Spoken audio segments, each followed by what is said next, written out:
Pasteur Jean-Luc Petrola, bonjour. Bonjour, que le Seigneur vous bénisse. Amen, que vous bénisse aussi. Comment vous allez?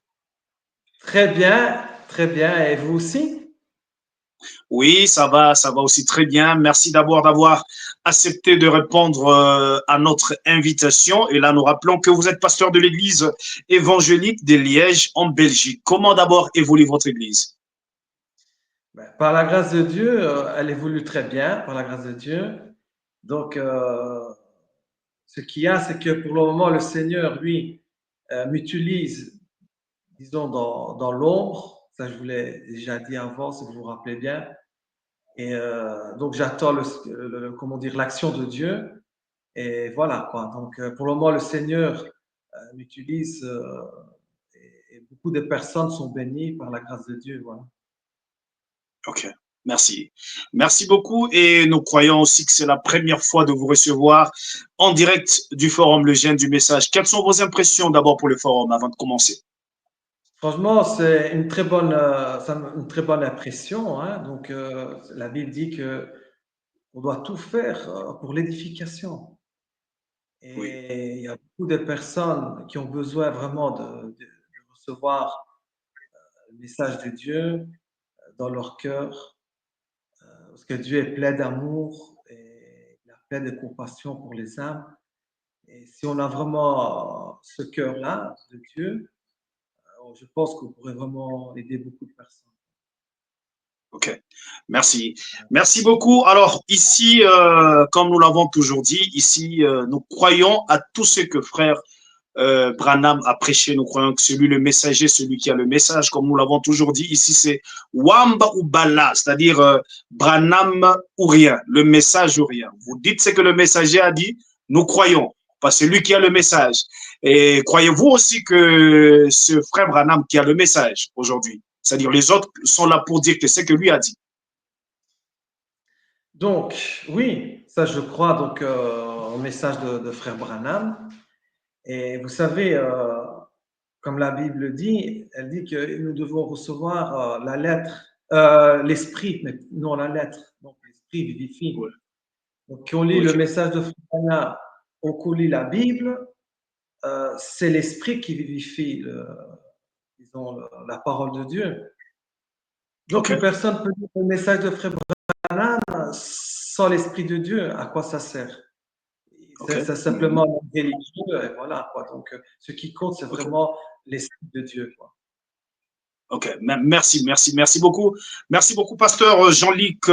Alors, nous vous avons invité aujourd'hui, pour ne pas vous prendre beaucoup de temps, nous vous avons invité aujourd'hui pour parler avec vous concernant un sujet très capital sur le message. Sur quoi le message du prophète William Marion Branham? Et aussi répondre à cette plus grande question de savoir si quelqu'un ne croit pas le message prêché par le prophète William Marion Branham, sera-t-il perdu? Est-ce que avez-vous le temps de nous éclairer encore beaucoup plus avec le prophète William Marion Branham, disons aussi avec la Bible à l'appui? Amen, amen, amen. Gloire à Jésus, amen. Je sens l'esprit de Dieu, c'est pour ça que je suis un peu. Ok, Donc, ok, en, en fait, il y a trois façons de voir donc le message. Il y a donc la première, c'est selon la vue de l'Église du message. Puis la deuxième, c'est selon la vue de Frère Branham. Et la troisième, c'est selon la vue de Dieu. Et ils sont tous les trois corrects, évidemment. Mais vous savez, des fois, la parole de Dieu, c'est comme un diamant, il y a plusieurs facettes. Amen. Donc, mhm, lorsqu'on dit, par exemple, ah, tu es du message ou vous êtes du message ou quoi, cette expression, comment elle est née, cette expression-là? Parce que même Frère Branham lui-même l'a jamais dit. On ne voit jamais dans les brochures de Frère Branham dire, par exemple, Frère Branham dire, par exemple, que ah, vous êtes du message, ah, je suis du message.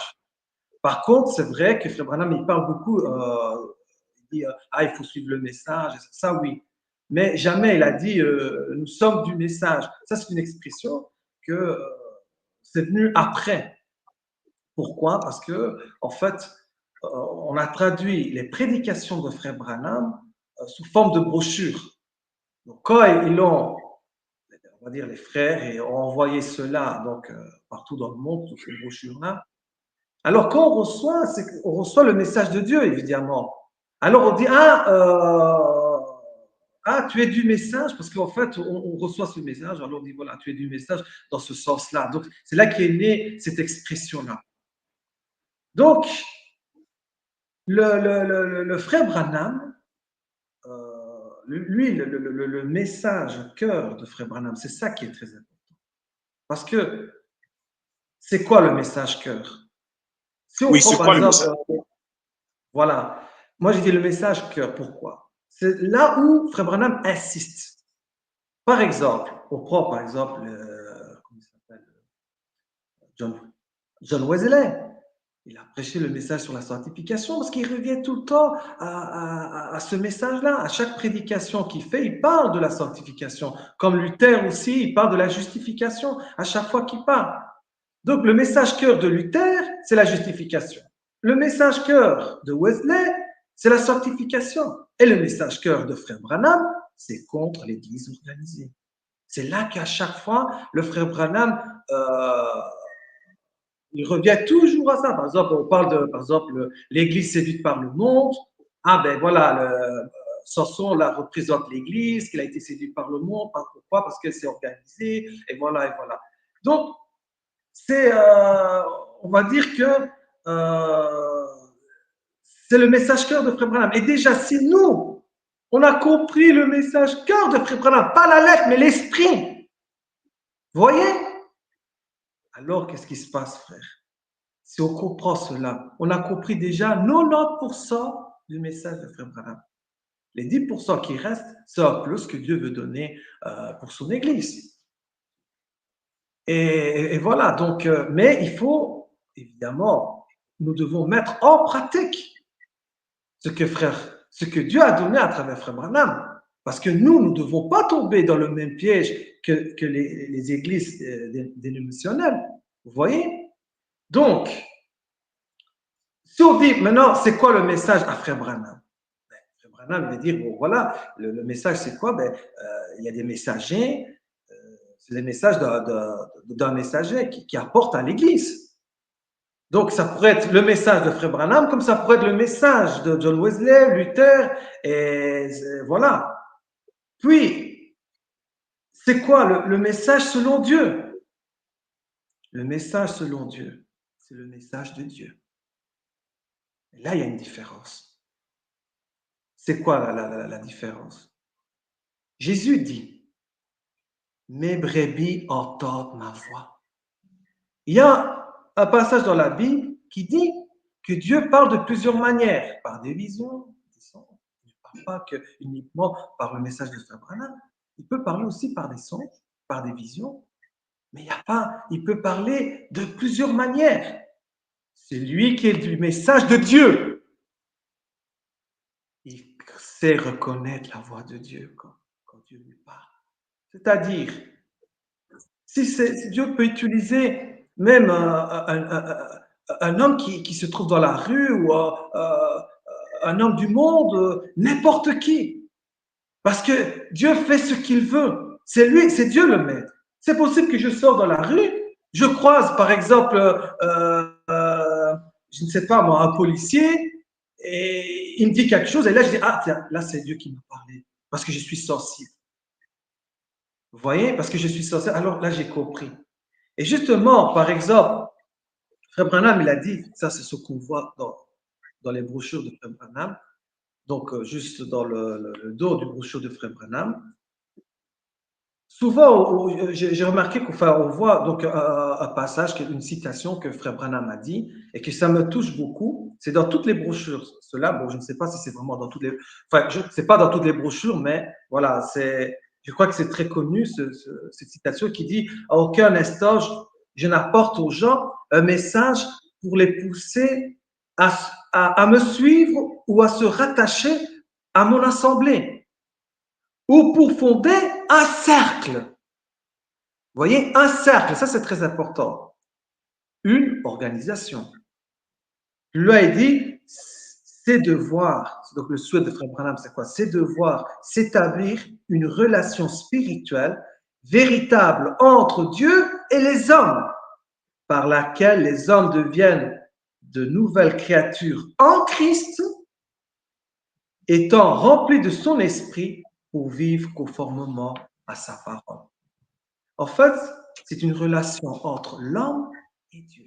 Mais entre l'homme, c'est-à-dire que maintenant Dieu, par l'esprit d'adoption que Dieu a donné à son Église, maintenant nous sommes fils de Dieu. Et en étant fils de Dieu, nous avons une relation avec Dieu.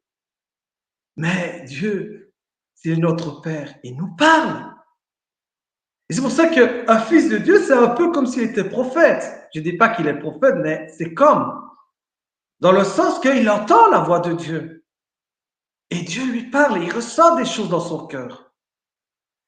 Donc, Jésus a dit, mes brebis reconnaissent ma voix et elles me suivent. Sommes-nous des brebis du Seigneur? Ah, il y a des frères qui disent, moi je suis du message de Frère Branham, je suis seulement le message de Frère Branham. C'est pas mauvais, c'est bien. Mais est-ce que tu suis le message de Dieu? Ça, c'est encore différent parce que Dieu peut parler aussi autrement. Regardez, je vais vous donner un exemple. Et ça, j'ai la preuve. Lorsque nous regardons, par exemple, dans l'Apocalypse, dans l'âge, nous voyons 7 églises. On parle de, c'était le frère Branham, donc voilà, il représente les 7 églises comme les 7 âges de l'église.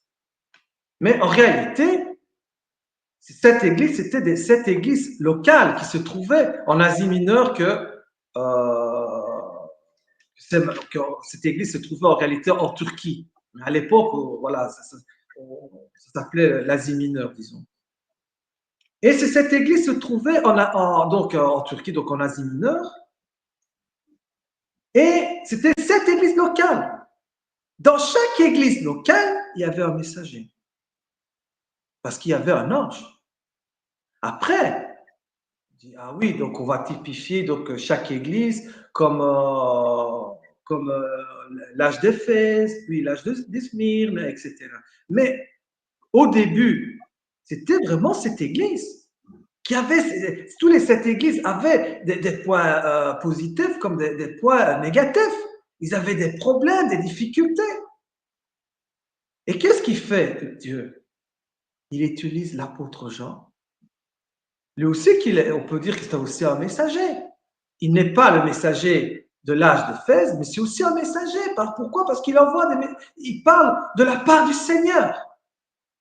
Et lorsque l'apôtre Jean parle et donne un message à tous les 7 églises locales, il dit à l'ange qui se trouve à l'église d'Éphèse.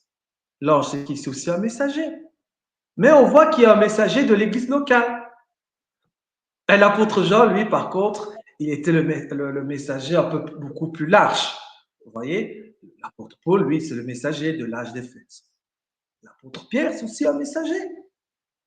Donc, vous voyez, mais un fils de Dieu, alléluia, un fils de Dieu, il sait reconnaître la voix quand c'est Dieu qui lui parle, peu importe qui est le messager. Regardez, quand l'apôtre Jean a donné le message de Dieu pour chaque église locale, l'apôtre Paul était là. Et il exerçait son ministère, l'apôtre Paul. Mais Dieu qui a utilisé l'apôtre Jean. Et l'apôtre Jean était un messager pour les 7 églises. Mais l'apôtre Paul aussi. Mais différemment. Vous voyez? Alors, pourquoi se focaliser seulement sur le message, on va dire, d'une personne? Non, frère. Dieu parle. Ce que Dieu cherche, c'est le message de Dieu. Et Dieu parle à n'importe qui. Donc, je lis le message de Frère Branham. Ah, je reconnais que Dieu me parle, la voix de Dieu. Oh, gloire à Jésus. Mais Dieu ne peut me parler aussi à travers un frère. Dieu peut parler de plusieurs manières. Le but, Oui, frère. Oui, oui, continuez, vous dites le but. Voilà. Le but, c'est quoi? C'est comme l'a dit frère Branham. Il a dit, c'est quoi mon souhait? C'est que vous puissiez rentrer en relation avec Dieu. Et ce qui est important, frère et aussi sœur, parce que nous écoute, gloire à Jésus, c'est que nous soyons fils de Dieu. Étant fils, nous devons avoir cette relation entre nous et Dieu. Entre Dieu, voir Dieu comme notre Père. On fait partie de la famille de Dieu. Et en fait, Dieu est rentré dans notre vie. C'est ça qui est merveilleux, faire rentrer Jésus dans notre vie.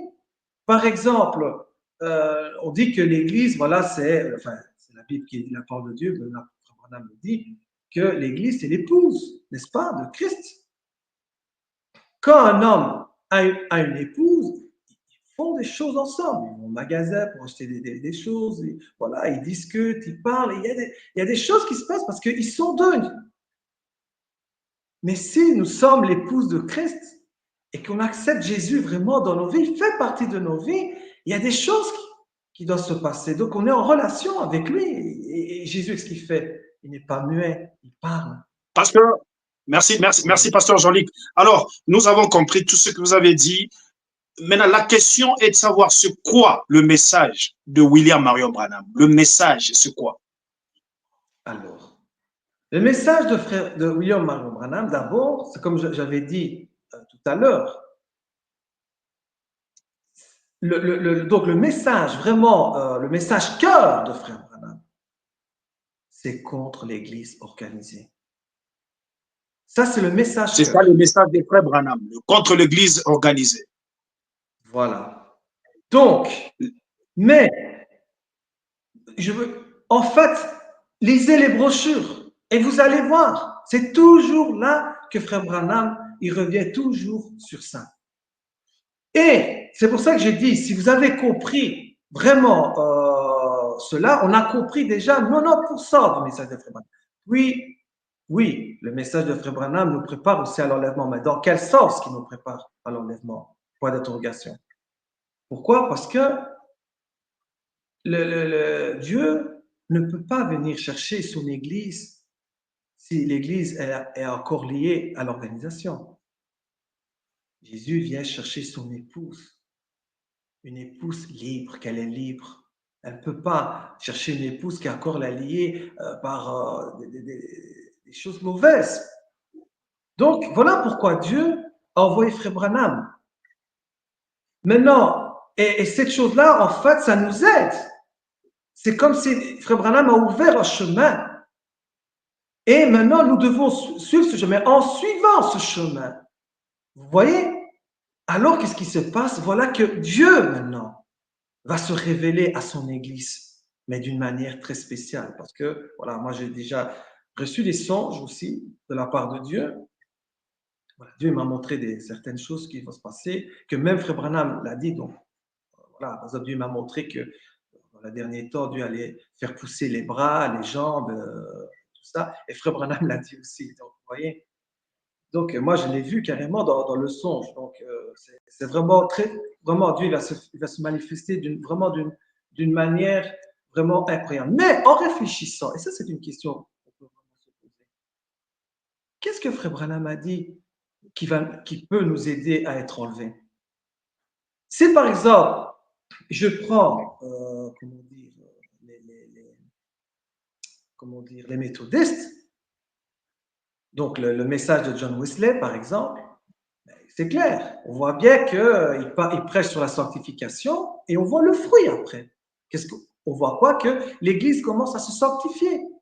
Et voilà qu'il y a comme un réveil, voilà, qui vient comme ça subitement dans l'Église. Les gens se posent des questions, mais ça, c'est voilà parce qu'ils se sont sanctifiés. Voilà, on voit quelque chose.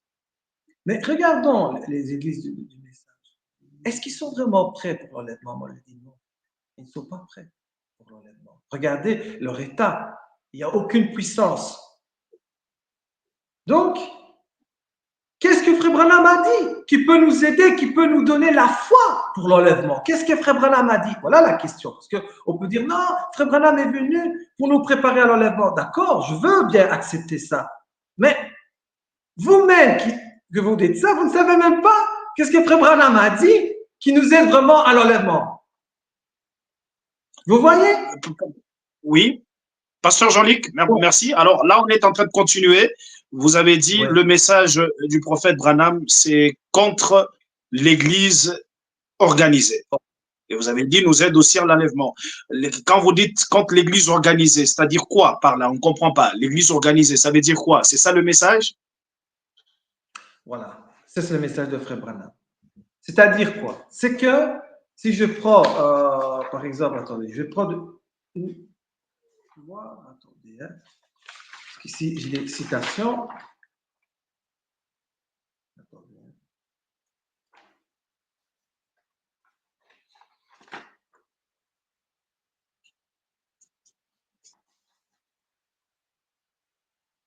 Attendez, voilà, attendez, c'est.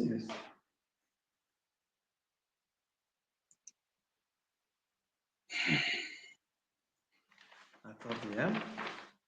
Ah, voilà. Alors, ici,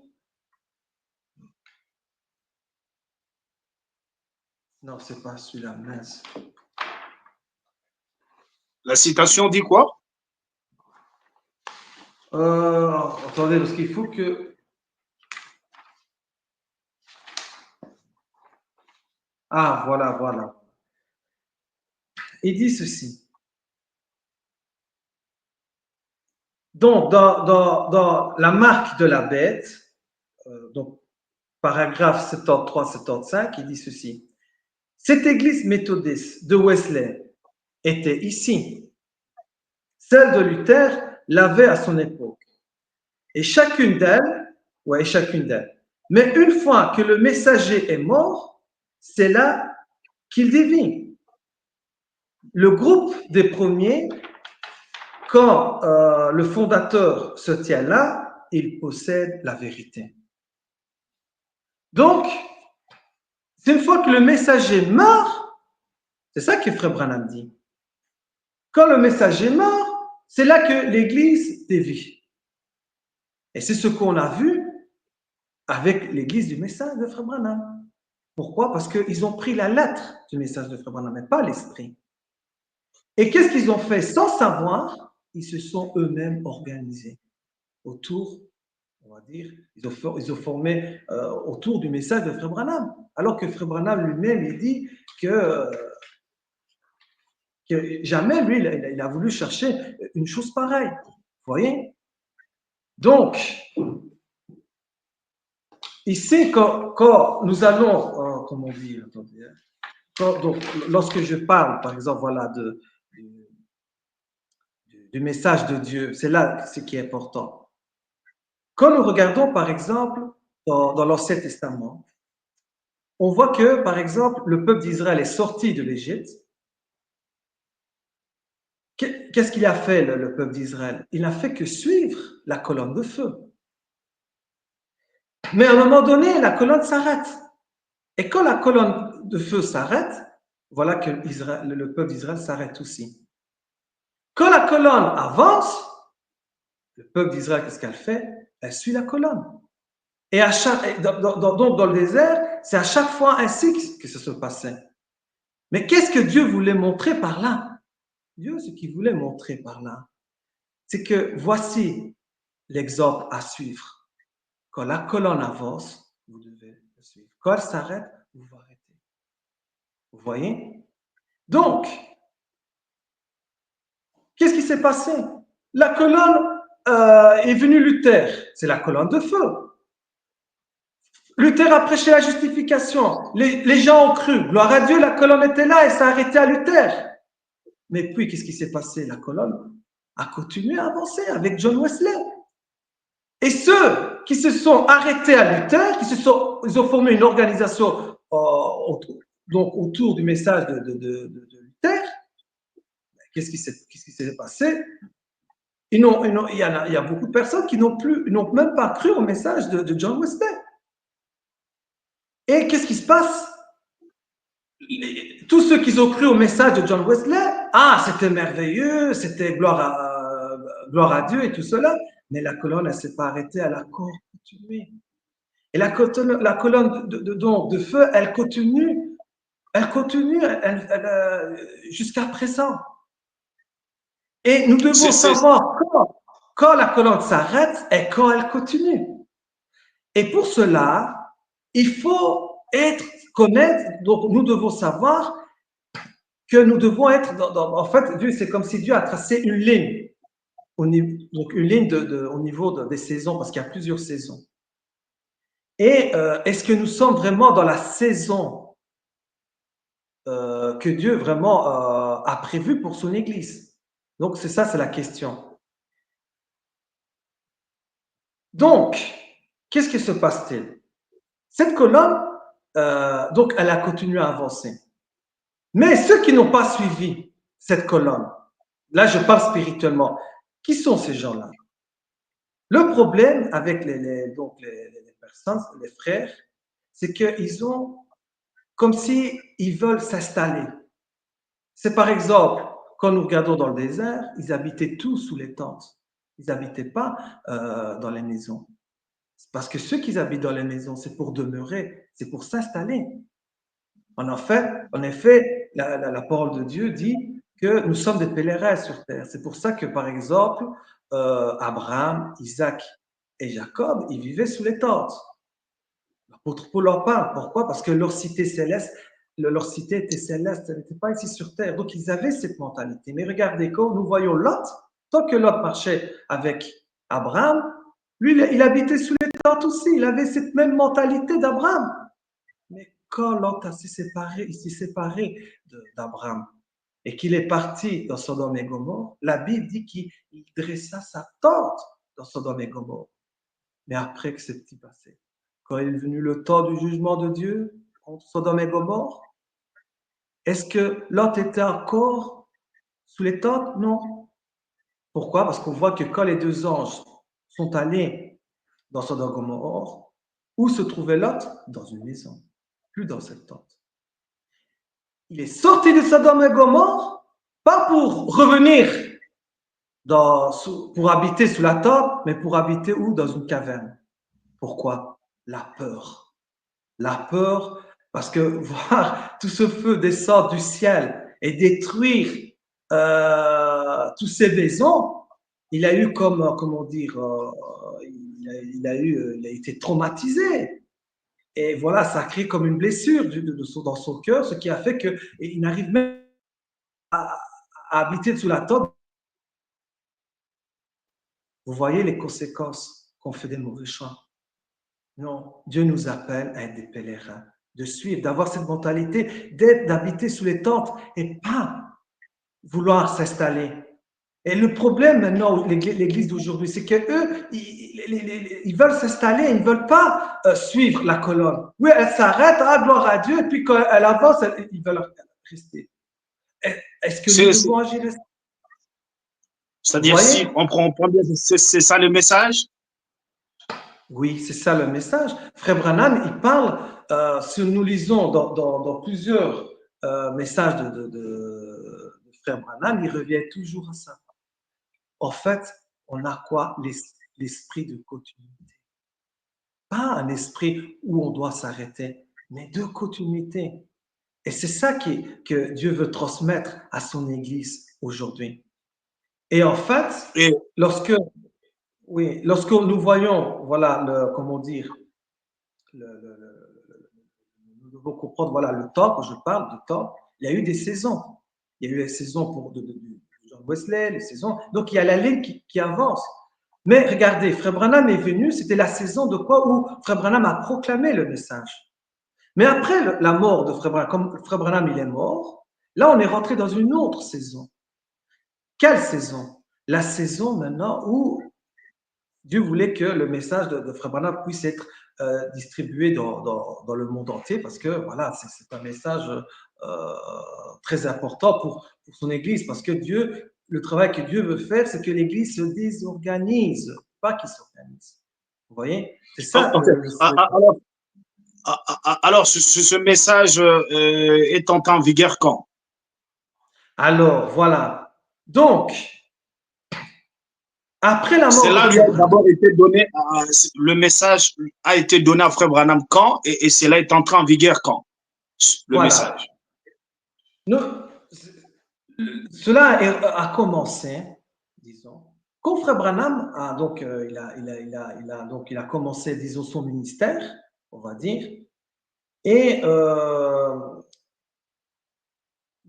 en fait, le Frère Branham, lui, comment dire, il a rencontré donc des frères pentecôtistes, c'est Dieu qui lui a dit d'aller donc dans l'église, on appelle ça les Jésus seuls, donc l'église unitaire.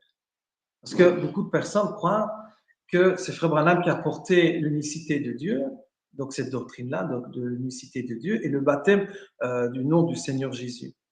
En fait, dans l'année 1912, il y a eu un serviteur de Dieu qui s'appelle Marc Alister, et c'est lui il a eu cette compréhension-là, parce qu'il se trouvait dans un corps. En fait, c'était même pas lui, il a eu une question, mais bon, c'était un autre frère qui a eu cette compréhension-là. Parce qu'en fait, le Marc Alister, il a posé cette question en disant, mais à toute l'Église, il dit, mais comment ça se fait que Jésus, il dit qu'il faut baptiser au nom du Père, du Fils et du Saint-Esprit, mais quand on regarde les actes des apôtres, on voit que les apôtres ont baptisé les gens au nom du Seigneur Jésus, mais comment ça se fait? Donc, Marc Alister, il a fait que poser cette question à l'église, comme ça. Et alors, pendant le soir, il y a eu un frère qui lui a prié le Seigneur. Il a dit, Seigneur, pendant la nuit, il a dit, Seigneur, Seigneur, réponds-moi. Ça veut dire que si tu peux répondre à cette question. Et puis, boum, il a eu la révélation.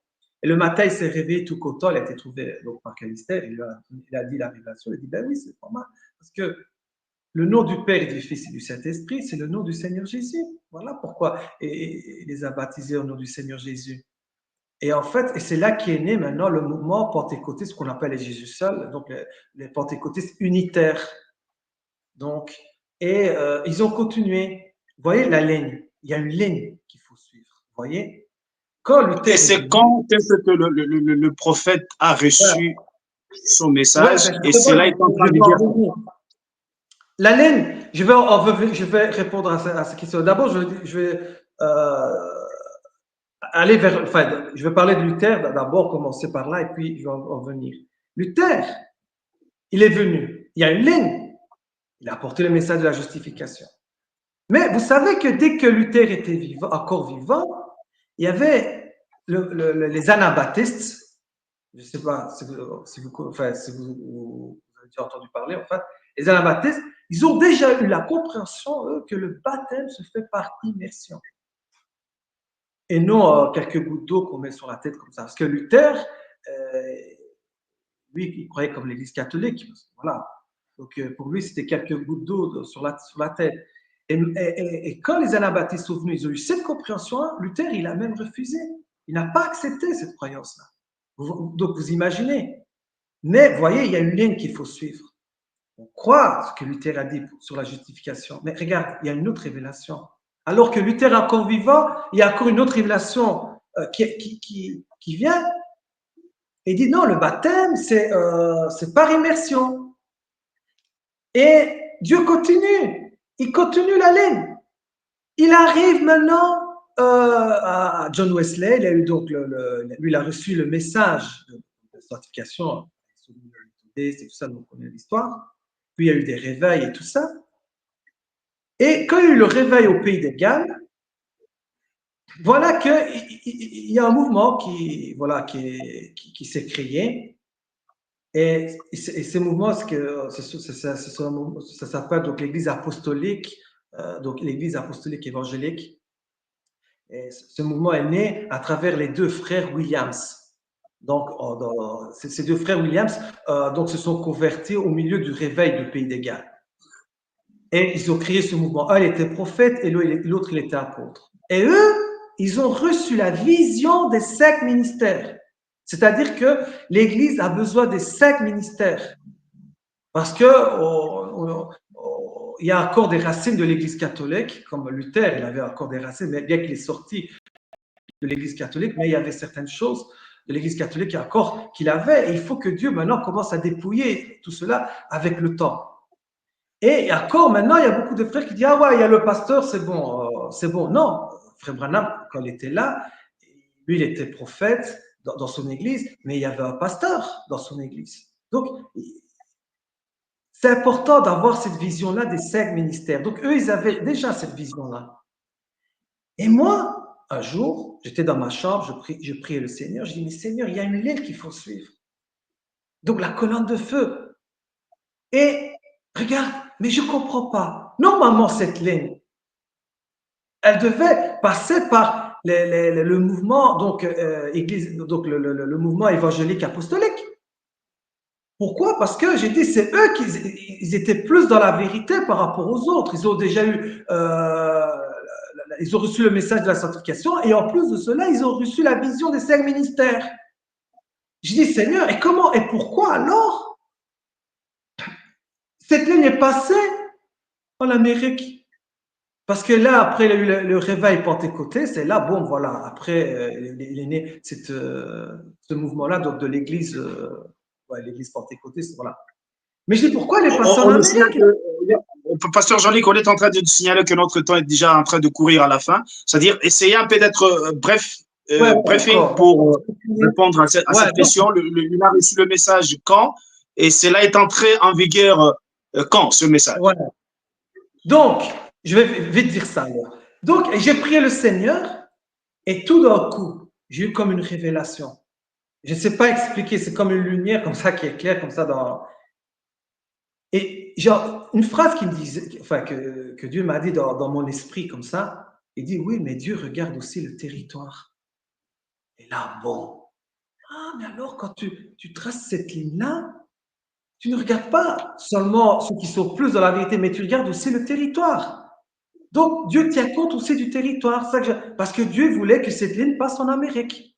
Pourquoi? Parce que Dieu est souverain, Dieu sait pourquoi. Et c'est là qu'est née l'Église pentecôtiste trinitaire. Mais en 1912, voilà qu'il y a un autre mouvement qui vient. Voilà, la ligne continue.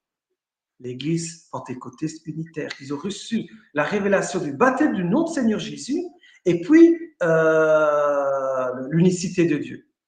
Et ils continuent. Mais regardez, Frère Branham était de l'Église baptiste. Dieu il dit non, je veux t'utiliser, mais avant de t'utiliser vraiment et donner le message que tu dois donner, tu dois rentrer dans la ligne. Tu dois rentrer dans la ligne pour être dans la bonne saison de l'Église. Parce que tu es hors saison, tu es de l'Église baptiste. Alors, qu'est-ce qui s'est passé? Dieu il a fait en sorte qu'il rencontre l'Église pentecôtiste unitaire, donc Jésus seul. Et Dieu lui a dit, voilà, tu dois aller là-bas. Et c'est ce qu'il a fait. Il a dit parce qu'il doit recevoir. Et qu'est-ce qu'il a reçu? Il a reçu quoi? L'esprit pentecôtiste, le baptême du Saint-Esprit, bien bon.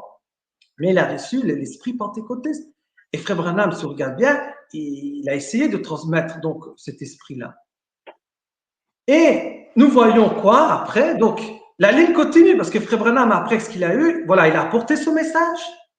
Donc, c'était le temps, voilà, maintenant de la proclamation du message. Et le message a commencé quand Frère Branham est rentré dans cette ligne-là.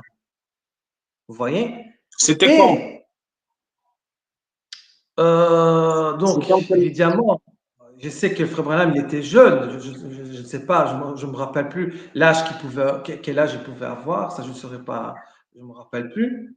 Mais je sais que, voilà, moi, je pense que c'est vers le début de son ministère, je pense. Il a eu même des expériences. C'est ce qu'il dit, c'est ce que lui-même dit, que c'est là que son message, il a reçu son message, que cela est entré en vigueur en ce temps-là.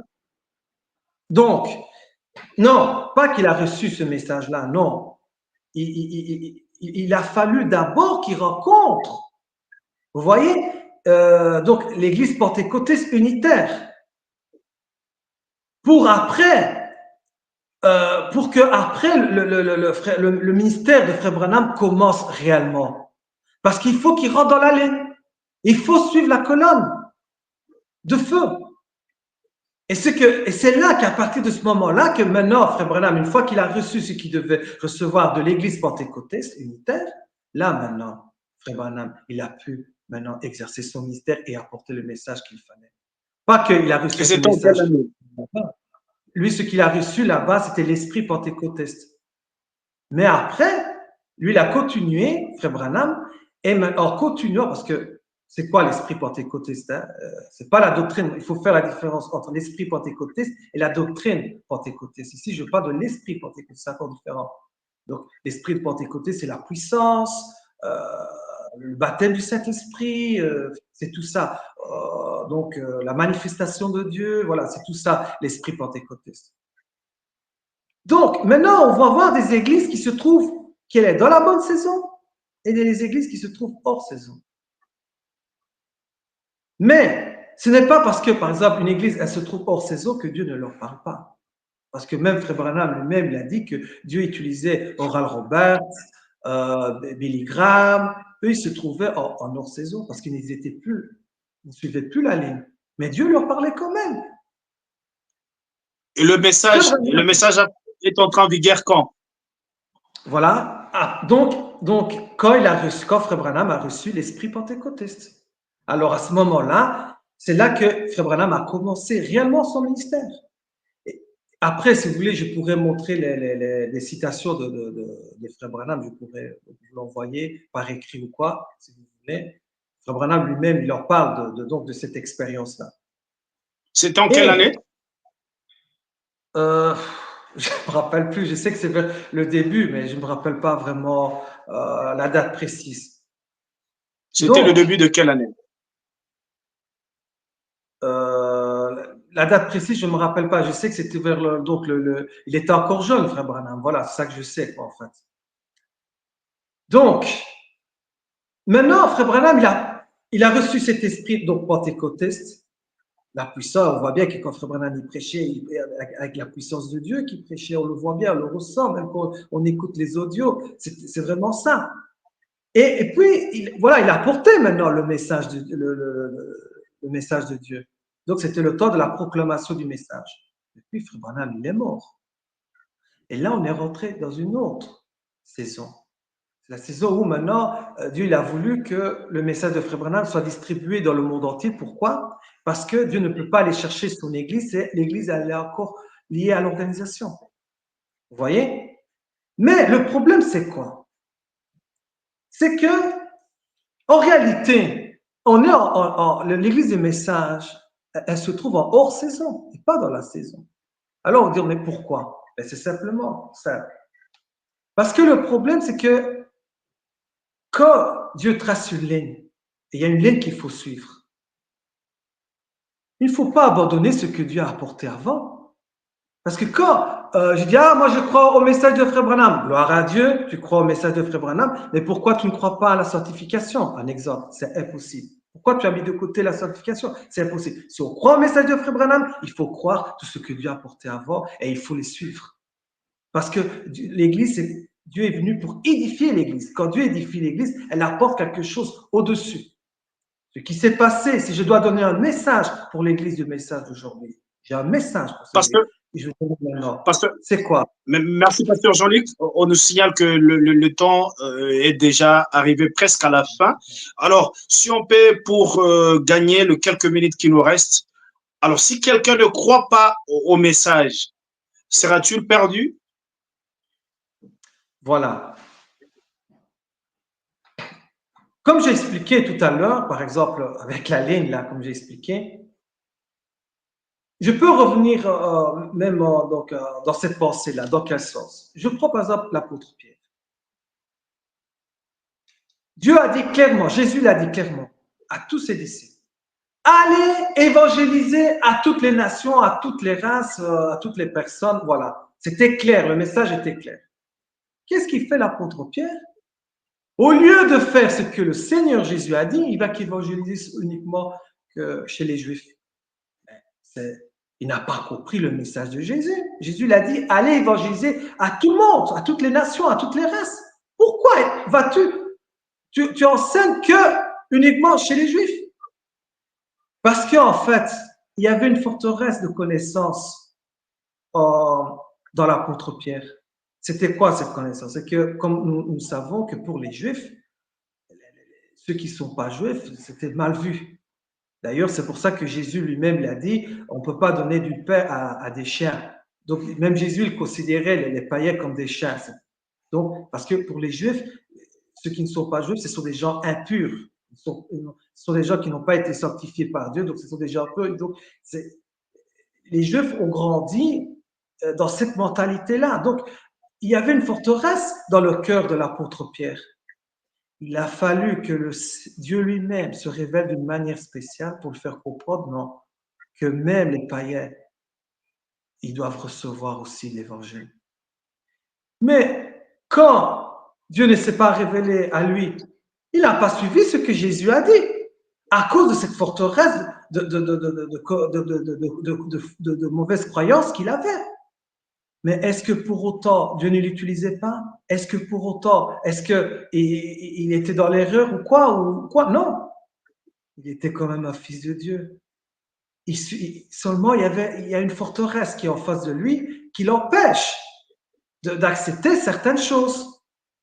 Et là, comme Dieu il est amour, voilà, Dieu s'est révélé d'une manière spéciale. Mais pourquoi est-ce que je dis ça? Parce que c'est la même chose aujourd'hui. Il y a des forteresses de connaissances que même l'église de message peut avoir, mais l'église pentecôtiste l'ont, et beaucoup des autres églises l'ont. Et quoi? Parce que eux, ils sont convaincus de cette connaissance, qu'ils ont cette connaissance-là, qu'ils sont perdus ou quoi? Non. Parce que, pourquoi? Parce que ceux qui sont du message de Dieu, ils reconnaissent la voix de Dieu partout. Mais il y a des fois des forteresses de connaissances, des fausses connaissances qui empêchent de croire à certaines choses que Dieu dit. Mais ça ne fait pas d'eux des mauvaises personnes, ça ne fait pas d'eux des enfants du diable ou quoi. Non, c'est toujours des fils de Dieu, c'est toujours des brebis du Seigneur, parce qu'ils entendent la Alors, voix si de Dieu. quelqu'un ne croit pas au message, sera-t-il perdu? Voilà. Celui qui ne croit pas au message de Frère Branham,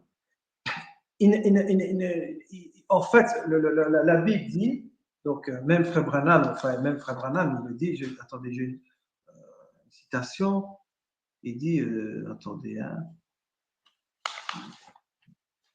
attendez, hein.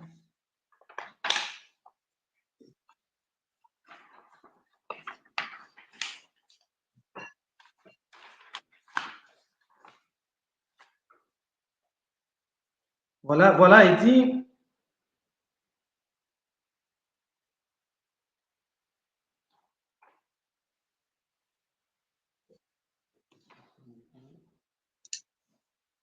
Il dit quoi, ah, la citation? voilà, Frère Branham, moi je sais, voilà, là j'ai pas écrit le mais bon, voilà, Frère Branham, en fait, lui-même, il a dit, en fait, que Oral Roberts, par exemple, ou Billy Graham, ou Tony Osborne, par exemple, Frère Branham, il a dit carrément que Dieu était avec eux. C'est Frère Branham qui l'a dit. Et puis, il y a aussi, je vais prendre une autre citation, ici,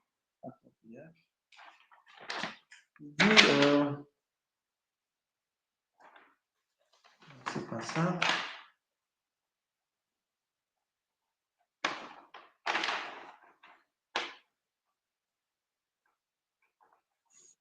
Non.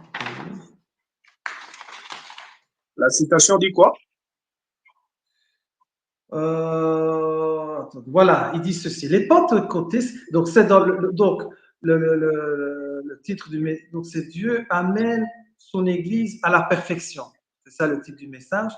Donc les pentecôtistes ont reçu le baptême du Saint-Esprit et cela les fait participer à la communion en harmonie avec Dieu des fils et des filles de Dieu nés de nouveau. Enseignez-leur la Bible et ils vont croire à cela. Ça, c'est Frère Branham qui l'a dit. Il a dit ça se trouve dans la brochure de Dieu amène son Église à la perfection. Donc, même pour Frère Branham, ceux qui ont reçu le baptême du Saint-Esprit, pour Frère Branham, eux, ce sont des fils de Dieu. Donc, voilà. Et lui-même, il a dit que les pentecôtistes ont reçu le baptême du Saint-Esprit. C'est Frère Branham lui-même qui le dit. Donc voilà. Donc si moi je dis que ceux qui n'ont pas cru donc, au message de Frère Branham, est-ce qu'ils sont perdus? Non, non. Ce qui fait que nous ne sommes pas perdus, c'est recevoir le message de Dieu. C'est-à-dire quoi? Jésus a dit, mes brebis entendent ma voix. Mais pour cela, qu'est-ce qu'il faut? Il faut faire une expérience avec Dieu. Et celui qui fait... Mes brebis entendent ma voix. Quelle est la voix? La voix, n'est-ce pas le message? Si on peut un peu rendre encore un peu les choses, entrer en profondeur. Le message du prophète Branham, c'est le message, vous dites que c'est le message de Dieu. Voilà. Quand je dis le message Alors, de comment Dieu, quelqu'un, vous dites ici que quelqu'un, vous dites ici que une personne, si quelqu'un ne croit pas le message du prophète Branham, ne sera-t-il pas perdu? Ne sera pas perdu, c'est ce que vous dites ici. S'il a le Saint-Esprit. voilà, bien sûr. Je n'ai pas compris. Comment il peut être perdu s'il a le Saint-Esprit? C'est ça la question. C'est impossible. Une personne ne peut pas être perdue s'il y a Jésus en lui. Si Dieu vit en lui, il ne peut pas être perdu. C'est Alors, l'importance impossible. du message, c'est quoi? L'importance du message, c'est quoi? Si, même si on ne croit pas le message, nous ne serons pas perdus. Alors, l'importance du message, c'est quoi? Donc, l'importance du message, c'est quoi? C'est que comme Jésus va venir chercher son épouse, elle ne peut pas chercher une épouse qu'elle est liée à l'organisation. C'est impossible. Dieu va chercher une église libre. Donc, si la personne arrive à comprendre à cela, c'est déjà un très grand pas. Et après, bien sûr que ça aussi, on va dire, ça aide donc à l'Église à se préparer, disons, à l'enlèvement, mais dans ce sens-là. Mais en fait, Frère Branham, il a ouvert une voie, un chemin que nous devons prendre. Mais une fois qu'on suit ce chemin-là, après Dieu, la colonne va continuer à avancer. Parce que, en fait, c'est quoi le problème? Et c'est ça que je veux dire. L'Église, quand nous regardons par exemple dans l'église d'Éphèse, il dit ceci dans l'église d'Éphèse. Il a dit ce que j'ai contre toi, c'est que vous avez abandonné donc le premier amour. Donc répands-toi et souviens-toi d'où tu es tombé. Je peux dire la même chose avec l'église de message. Ce que j'ai contre toi, c'est Dieu doit parler. Il dirait la même chose, c'est ce que j'ai contre toi. C'est que vous avez abandonné l'esprit pentecôtiste. Souvenez-vous d'où vous êtes tombé et retournez, parce que on ne peut pas avancer si on n'a pas résolu le problème qui est avant. Parce que comme j'ai dit, Dieu est venu pour édifier son Église. Moi, je parle de l'esprit pentecôtiste, hein, pas la doctrine pentecôtiste. Hein. Donc Dieu est venu pour... Pourquoi on a mis de côté l'esprit pentecôtiste? Frère Branham, il est venu avec l'esprit de pentecôtiste. Il avait la puissance. Pourquoi est-ce qu'on a mis cela de côté? Donc, l'Église, maintenant, de message, elle se trouve hors saison à cause de cela. Non, j'exhorte à l'Église de message de retourner d'où et aller chercher l'esprit pentecôtiste.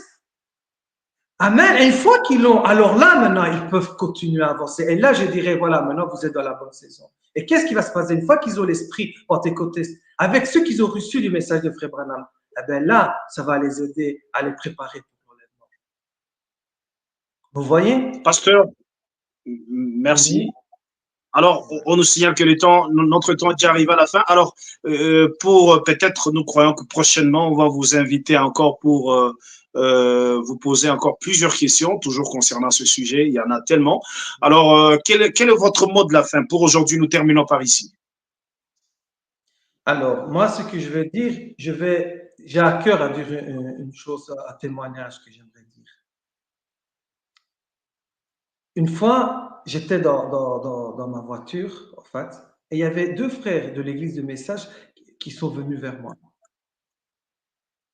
Au moment où j'ouvrais la vitre, parce que j'ai compris que ces deux frères, ils voulaient venir vers moi pour me dire bonjour, en fait. Tout d'un coup, c'est la première fois qu'il m'arrive, il y a mes yeux spirituels qui se sont ouverts. Et j'ai vu que ces deux frères, ils avaient des esprits mauvais. Et j'ai reconnu l'esprit qu'ils avaient. C'était l'esprit d'idolâtrie sur Frère Branham. J'ai compris, frère, que en fait, ce qui se passe dans l'église du message, Dieu il a utilisé le Frère Branham d'une manière spéciale, d'une manière incroyable, formidable. Mais il y a la sémence du diable qui est venue aussi. Il a mis de l'ivraie là-dedans. Pas ce que Frère Branham a dit, mais je veux dire par rapport à ce que les frères ont fait du message de Frère Branham. Je me souviens d'un frère qui a dit que, et ça m'a beaucoup touché, qui a dit quand le diable voit que tu ne peux pas reculer, il te pousse. C'est ce qu'il a fait avec l'église du message. Le diable, il est venu et il a commencé à créer cette idolâtrie sur Frère Branham. Et moi, si je dis cela, frère, c'est avec amour. C'est pour dire, faites attention à cela, ne rentrez pas dans ce piège.